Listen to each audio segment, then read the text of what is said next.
संचालक महोदय, भाई नारे बहुत अच्छे लग रहे थे मेरे आने से पहले।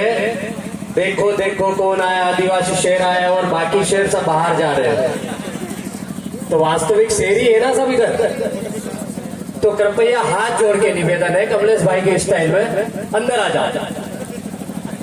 अंदर आ जाओगे तो ही बोलूंगा भैया। सब आदिवासी शेर है ना, आ जाओ। ये जो पीछे लोग जा रहे हैं इधर उधर, भाई सब लोग आ जाओ यार अंदर। जमीन की लड़ाई जमीन पर बैठ के लड़ी जाती है, भागकर और बाहर जाकर नहीं।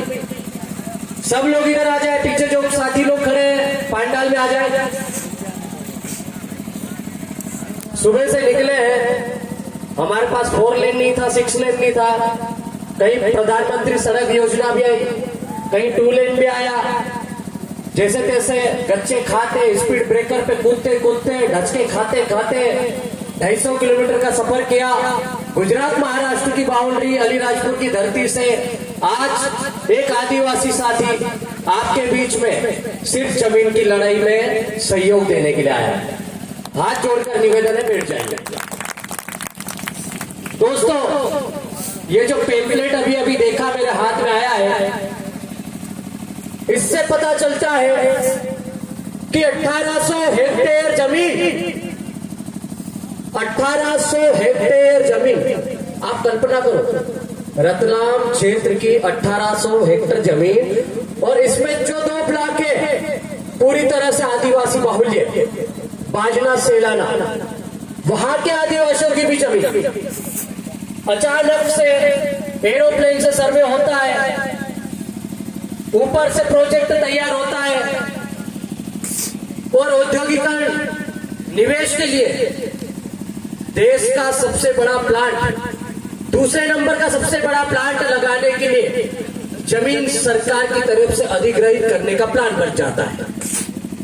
यहां का आदिवासी, यहां का दलित, यहां का माइनॉरिटी, यहां का पीड़ित शोषित व्यक्ति जिसकी जमीन है, उसको इस बारे में कोई भनक नहीं लगी, उससे कोई पूछा नहीं गया।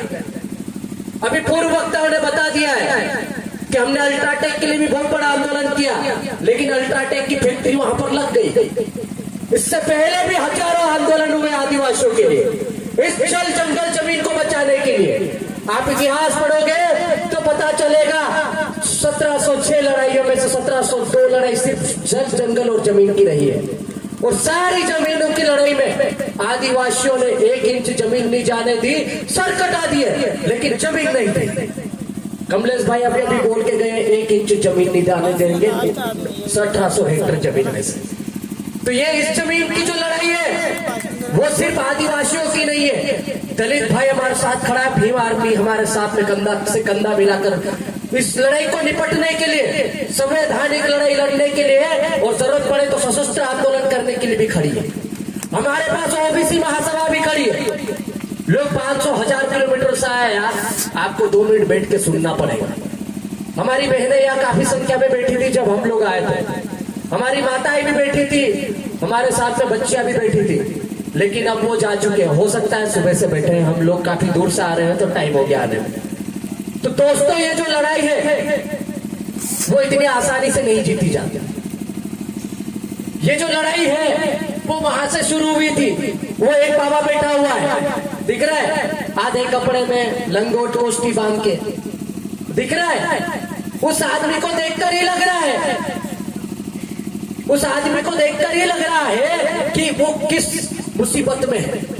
उसके लड़ाई को शुरू करने वाला है भगवान बिरसा मुंडा, टंटा भील, इधर राणा पुंजा भील, और लास्ट में लिखा पढ़ी करके आपको लड़ने लायक बनाने वाला हमारा भगवान इधर बाबा साहब डॉक्टर भीमराव अंबेडकर, जिनको इस देश का सबसे बड़ा ओहदा जाता है, संविधान का निर्माण किया, और जिसकी बदौलत आज के बदन, आपके शरीर पर बदन पर कपड़े हैं, हमारी बहन बेटियों के बदन पर कपड़े हैं, हम लिख पा रहे हैं, हम पढ़ पा रहे हैं, हम लड़ पा रहे हैं। तो ये लड़ाई जो वहां से शुरू हुई थी, वो लड़ाई यहाँ आके खत्म हो जानी चाहिए थी, लेकिन वो लड़ाई खत्म नहीं हुई। हमारे लोग 5000 साल पहले भी लड़ रहे थे, 10,000 साल भी पहले भी लड़ रहे थे, और आज भी हम वो लड़ाई लड़ रहे हैं। और ये सारी लड़ाई सिर्फ जल जंगल और जमीन की लड़ाई है। हमारे महापुरुषों ने सर कटा दिए, जमीन नहीं जाने दी, लेकिन हमारे नेताओं ने जमीनों का सौदा कर लिया, बड़े बड़े उद्योग स्थापित करने के लिए हमारे लीडर बिक गए। आज उनके पास स्कॉर्पियो है, उनके पास फॉर्च्यूनर है, और हमारा आदमी को देखो, वो आधे कपड़े में पहन के आज भी उसी जमीन पर रो रहा है, खेती बाड़ी के लिए भीख मांग रहा है, बोले कि हमारी जमीन है, हम नहीं देंगे। तो कौन लड़ेगा भाई उनकी लड़ाई? आप सबके सामने सबसे बड़ा सवाल यही है कि इनके लिए लड़ने वाला कौन है? ये जो पीढ़ियां बैठी हुई है, इस आदिवासी समाज की अंतिम पीढ़ी है, ये आखिरी पीढ़ी है जो समाज के लिए आंदोलन कर रही है, ये आखिरी पीढ़ी है जो संवैधानिक हक अधिकारों के लिए लड़ रही है।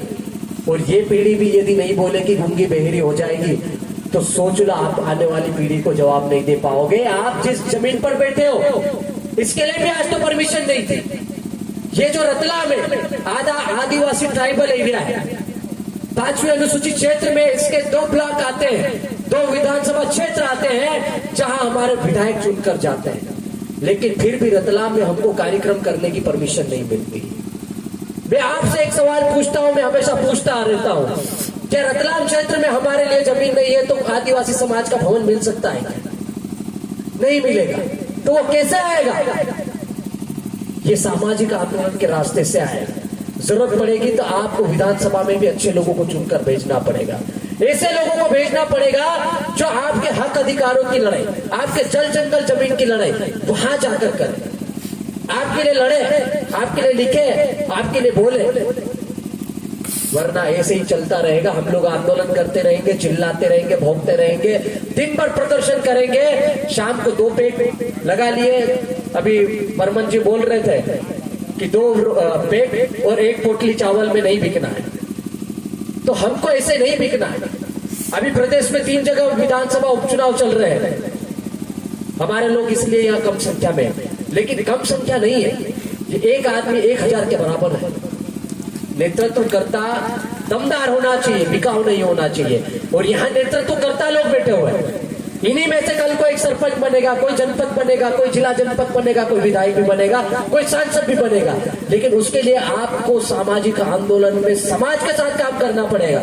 कांति भाई दादा बोल चुके हैं कि समाज तय करना चाहिए कि नेता कौन बनेगा, पार्टी तय नहीं करना चाहिए। और यदि आपका पार्टी की गुलामी करते हो तो टिकट आपको भोपाल से मिलेगी, दिल्ली से मिलेगी, तो आप वो टिकट के चक्कर में पार्टी की गुलामी करोगे, आप समाज के साथ में काम नहीं कर पाओगे। तो आप यहाँ से ये जो रास्ता निकलना चाहिए वो बिल्कुल सामाजिक निकलना चाहिए। सामाजिक आंदोलन के रास्ते से ही राजनीतिक आंदोलन बनना चाहिए, और राजनीतिक और सामाजिक दोनों आंदोलन अलग अलग भी होना चाहिए। चुनकर यहाँ से जाना चाहिए, लेकिन समाज तय करना चाहिए कि ये आदमी जाएगा और वहां पर जाके बोलेगा। अब सिलेक्शन आदिवासी समाज करेगा, भोपाल में बैठा आदमी नहीं करेगा। और उसके लिए भी महापंचायतें होनी चाहिए। हम ये पंचायतें क्यों कर रहे हैं? युवाओं को जगाने के लिए नहीं कर रहे, आदिवासियों को इकट्ठा करने के लिए नहीं कर रहे, या किसी को नेता बनाने के लिए नहीं कर रहे। हम ये समाज को जिंदा रखने के लिए कर रहे हैं, क्योंकि ये अंतिम पीढ़ी है जो समाज के लिए लड़ सकती है, ये अंतिम पीढ़ी है जो समाज के लिए लिख सकती है, ये अंतिम पीढ़ी है जो समाज के लिए लड़ सकती है। और ये पीढ़ी भी खत्म हो गई तो आपकी पीढ़ी सिर्फ म्यूजियम में दिखेगी। जैसे हम लोग इंदौर भोपाल जाते हैं ना, तो वहां पर म्यूजियम बने हुए रहते हैं। आजकल हमारी मक्का की रोटी और चटनी भी म्यूजियम में आने लग गई और वहां पर भी दिखने लग गई और बिकने लग गई है। तो ये हमारा जो कल्चर था वो म्यूजियम में धीरे धीरे जाने लग गया है।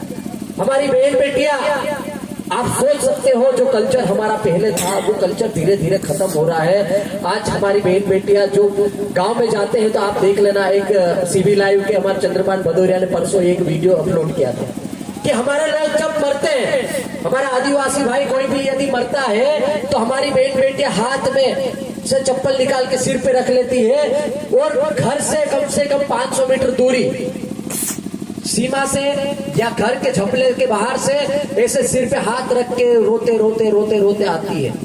ये सम्मान होता है उनका, ये एक अलग परंपरा है। लेकिन आजकल की महिलाएं हमारी सीधी साड़ी पहनकर जाती है और घूंघट डाल के चुपचाप जाके हंसने लगती है वहां पे।